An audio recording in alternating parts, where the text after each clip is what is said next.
வணக்கம் and welcome to the show interesting info. July 2 இன்னைக்கு 2 டே வந்து இந்தியாவில் செலிப்ரேட் பண்ணுறோம். ஃபஸ்ட்டு டே பார்த்தீங்கன்னா வான் மகோத்சவ் அப்படின்னு சொல்லிட்டு அந்த மரத்தை நாட்டுறதுக்காக ஒரு டே, அதை தான் இப்படி சொல்கிறாங்க. 1950 பார்த்தீங்கன்னா வேளாண் மற்றும் உணவுத்துறை அமைச்சராக அந்த பர்சனால் உருவாக்கப்பட்டது. அந்த சமயத்தில் பார்த்தீங்கன்னா ஒரு வாரம் பயங்கரமான திருவிழா மாதிரி போய் 1 மில்லியன் மரங்களை நட்டாங்க. ஸோ அது அப்படியே வருஷம் தொடர இன்னைக்கு வரைக்கும் அது போயின்னு இருக்குதுப்பா. ஸோ என்ன பேசிக்கான கான்செப்ட்னா இந்தியாவில் இருக்கக்கூடிய ஒவ்வொரு பர்சனும் ஒரு மரத்தை நட்டால் போதும் அப்படின்ற ஒரு கான்செப்ட் பேஸாக வச்சு தான் பண்ணிட்டு இருக்காங்க. ஸோ அதை டெவலப் பண்ணுறதுக்காக இந்த டே. அண்ட் ரெண்டாவதான ஒரு டேங்க, இது வந்து இந்தியா கம்மிங் அவுட் டே அப்படின்னு சொல்லிட்டு ஒரு டே. இது வந்து எல்ஜிபிடியை சார்ந்தவங்களால் வந்து அனுசரிக்கப்படுது, கொண்டாடப்படுது. காரணம் என்ன பார்த்தீங்கன்னா 1862 பிரிட்டிஷ்காரங்க என்ன பண்ணாங்க, 377 அந்த ஆக்ட் மூலமாக இந்த எல்ஜிபிடி அப்படின்ற கான்செப்ட் தப்பு அப்படின்னு சொல்லிட்டு இந்த ஓரின சேர்க்கையை வந்து தப்புன்னு சொல்லிட்டு குற்றமட்டை வந்து சட்டத்தை போட்டாங்க. ஆனால் இதில் காமெடியான ஒரு விஷயம் என்னன்னா, அவங்க நாட்டில் இங்கிலாந்தில் பொறுத்த வரைக்கும் இதுக்கு சட்டங்கள்லாம் பெருசாக இல்லைங்க. ஏன்னா அவங்களும் வந்து நிறைய டைம் அதுக்காக ஃபைல்லாம் பண்ணாங்க. பட் ஆனால் இது குற்றம் அப்படின்னு சொல்லிட்டு எந்த சட்டத்தையும் போடல. ஆனால் அவங்க ஆளக்கூடிய நாடுகளில் இது வந்து குற்றம் சொல்லிட்டு தடை பண்ணிட்டாங்க.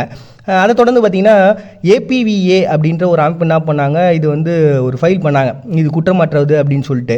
பட் ஆனால் அதை அப்போ பெருசாக கண்டுக்கல. அதுக்கப்புறம் நேஸ்ன்ற ஒரு அறக்கட்டளை மறுபடியும் 2003 இதை பரிசீலிக்க சொல்லி டெல்லி நீதிமன்றத்திட்ட போகிறாங்க. ஆனால் அவங்க என்ன பண்ணிட்டாங்க, இதெல்லாம் பரிசீலிக்க முடியாது அப்படின்னு சொல்லிட்டாங்க. உடனே அவங்க சும்மா இருப்பாங்களா, மறுபடியும் உச்ச நீதிமன்றத்திட்ட போகிறாங்க.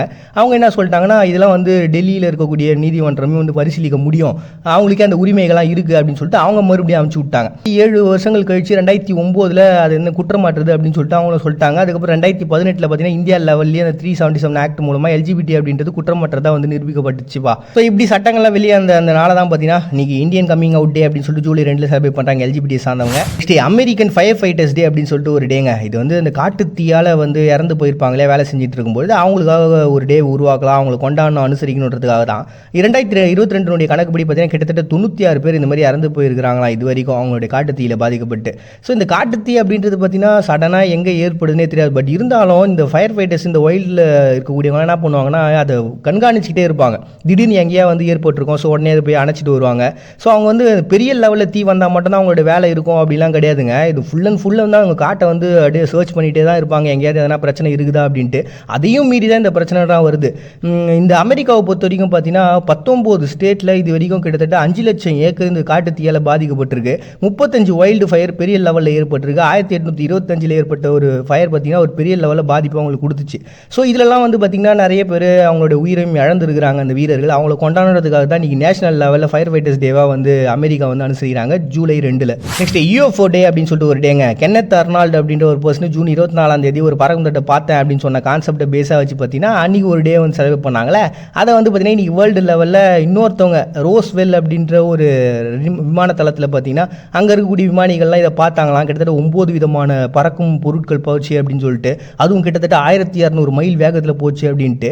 ஸோ இந்த மாதிரியான கான்செப்ட்லாம் போக அதுக்கப்புறமா ஒரு பறக்கும் தட்டு கீழே விழுந்து அதுலேருந்து ஒரு ஏலியனை வந்து அமெரிக்கா வச்சிருக்கிறாங்க அப்படின்னு சொல்லிட்டு நிறைய கதைகள்லாம் பரவுச்சுங்க. ஸோ இந்த கான்செப்ட்லாம் வந்து கொண்டாடுறதுக்காகவும் இதை பற்றி பேசுறதுக்கு நல்லா இருக்குது அப்படின்ற ஒரு circle, at the same time இது உண்மை அப்படின்னு நம்பக்கூடிய ஒரு சர்க்கிள். இன்னொரு சர்க்கிள் பார்த்தீங்கன்னா இதெல்லாம் வந்து அடையார்ப்பா இவங்க இன்னும் இப்படியே நம்பினுங்கிறாங்களே அப்படின்ற ஒரு சர்க்கிள். ஸோ இவங்க எல்லாருக்குமான ஒரு டேவாக தான் பார்த்தீங்கன்னா UFO வேர்ல்டு டே அப்படின்னு சொல்லிட்டு ஒரு டே வந்து செலிப்ரேட் பண்ணுறாங்க July 2. Next world sports journalist day அப்படின்னு சொல்லிட்டு ஒரு டேங்க. இது வந்து 1924 பாரிஸ் ஒலிம்பிக் நடந்த சமயத்தில் பார்த்தீங்கன்னா ஸ்போர்ட்ஸுக்குன்னு சொல்லிட்டு தனி ஜேர்னலிசம் வந்து உருவாகினாங்க. ஸோ அந்த நாள் வந்து பார்த்தீங்கன்னா 70 வருஷத்தினுடைய நிறைவை 1994 பார்த்தாங்க.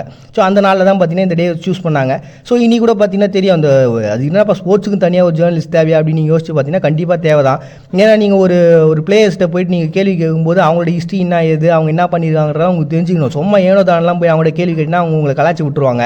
ஸோ அந்த அளவுக்கு ரொம்ப ஈடுபாடோட அந்த விளையாட்டில் இருக்கக்கூடிய அந்த ஜேர்னலிஸ்ட்லாம் கொண்டாடக்கூடிய ஒரு நாளாக அது உருவான அந்த நாளாக தான் பார்த்தீங்கன்னா இன்றைக்கி வேர்ல்டு ஸ்போர்ட்ஸ் ஜேர்னலிஸ்ட் டே அப்படின்னு சொல்லிட்டு AIPS அப்படின்ற ஒரு அமைப்பால் வந்து கொண்டாடப்படுது ஜூலை 2. நெக்ஸ்ட் ஜாம்பியாவில் இன்றைக்கி யூனிட்டி டே அப்படின்னு சொல்லிட்டு செலிப்ரேட் பண்ணுறாங்கப்பா. அவங்க ஊரை பொறுத்த வரைக்கும் 70 விதமான இனக்குழுக்கள் இருக்கிறாங்க. அதுலேயும் ஒரு 9 பெரிய இனக்குழுக்கள் இருக்காங்க. பெம்பா டோங்கா அப்படின்ற 2 இனக்குழுக்கள் மட்டுமே அவங்க நாட்டில் கிட்டத்தட்ட 10% மக்கள் இருக்கிறாங்க. எதுக்காக இந்த யூனிட்டி டே அவங்க கொண்டாடணும் அப்படின்னா ரொம்ப இம்பார்ட்டண்டான காரணம் இருக்குது. இப்படி எல்லாரும் தனித்தனி குழுக்களாக பிரிஞ்சே இருக்க நாங்கள் தான் பெருசுன்னு ஆச்சுனே இருந்தால் என்ன ஆவது நாடு அப்படின்னு சொல்லிட்டு பயந்து தான் பார்த்தீங்கன்னா இந்த டே உருவாகிறாங்கப்பா. அதுவும் அவங்க ஜனாதிபதி தான் பார்த்தீங்கன்னா இந்த சுதந்திர போராட்டத்தில் நம்ம எல்லாம் ஒன்றா சேர்ந்து போரிட்டு நம்ம ஜெயிச்சோம், அந்த கான்செப்ட் தயவு செஞ்சு ஞாபகம் வச்சுங்க, நம்மளாம் பிரிஞ்சு தனித்தனியாக இப்படியே சண்டை போட்டுக்கிறது சரியில்லை அப்படின்னு சொல்லிட்டு யூனிட்டியை உருவாகணும்னு சொல்லிட்டு உருவாக்கப்பட்ட தினமாக தான் பார்த்தீங்கன்னா ஜாம்பியாவில் யூனிட்டி டே அப்படின்னு சொல்லிட்டு செலிப்ரேட் பண்ணுறாங்க ஜூலை 2. நெக்ஸ்ட் டே நெதர்லாந்தில் இருக்கக்கூடிய குராக்கோ அப்படின்ற ஒரு பிளேஸில் வந்து அவங்களுடைய கொடி தினம் அப்புறம் அந்த தேசிய கீத தினம் அப்படின்னு சொல்லிட்டு கொண்டாடுறாங்க. நெதர்லாந்தில் இருக்கக்கூடிய ஒரு பிளேஸ் தான், பட் இருந்தாலும் அவங்க என்ன பண்ணிட்டாங்கன்னா தனியாக ஒரு குடியரசை உருவாக்கிட்டாங்க 1954. 1978 பார்த்தீங்கன்னா அவங்களும் தனியாக ஒரு கொடியை உருவாக்கிட்டு அதுக்கப்புறம் தேசிய கீதத்தை உருவாக்கி அதை அக்செப்ட் பண்ண அந்த டேவை தான் பார்த்தீங்கன்னா இன்றைக்கி கொடி மற்றும் தேசிய கீத தினம் அப்படின்னு சொல்லிட்டு கொண்டாடுறாங்க குராக்கோ ஜூலை 2. நம்மளை சுற்றி இருக்கக்கூடிய இந்த சமூகத்தை பற்றி நீங்கள் கிளியராக தெரிஞ்சுக்கணும்னு வச்சிங்கன்னா அது ஒரே சிறந்த வழி தனிமை மட்டும்தான். மறுபடியும் எல்லாரும் நாளைக்கு வந்து சந்திக்கிறாத நான் உங்கள் பாண்டியை நீங்கள் பார்த்துட்டு இருக்கீங்க. இந்த நிகழ்ச்சி இன்ட்ரெஸ்டிங் இன்ஃபோ.